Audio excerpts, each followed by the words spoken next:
Hey everybody, welcome back to the Bible reading plan. We're in the third chapter of First Thessalonians today. It's a really short chapter, but I see something pretty awesome here, and it's Paul sending Timothy to encourage the believers in Thessalonica. Paul sending his disciple Timothy, the one that he's built up, the one that he has shared his life with, the one who he has said, come along with me so I can show you the way, the truth. And Timothy's built up enough that he can go alone into Thessalonica and build the gospel up, encourage believers and strengthen their faith. And I love what Paul says here, because I think we forget this mentorship importance in America, being so individualistic.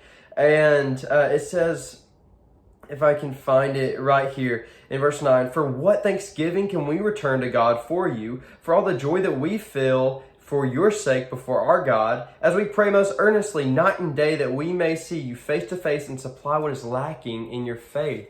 Paul's saying he's praying day and night to see them to help supply what is lacking in their faith. Paul understands the importance of mentors, and I have written outside the side here is mentors can supply what is lacking in our faith.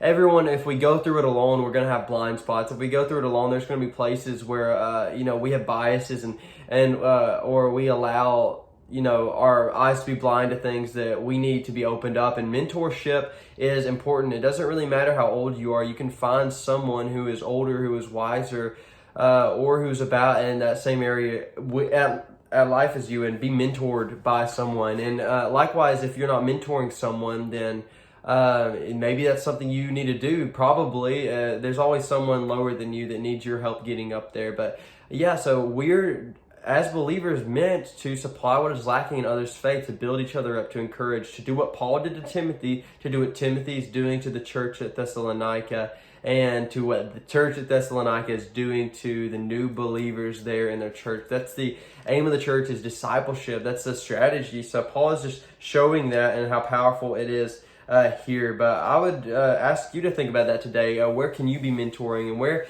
can you be mentored as well? Put yourself in those positions this week. But thank you for joining me in the Bible reading plan. I hope to see you tomorrow. Bye.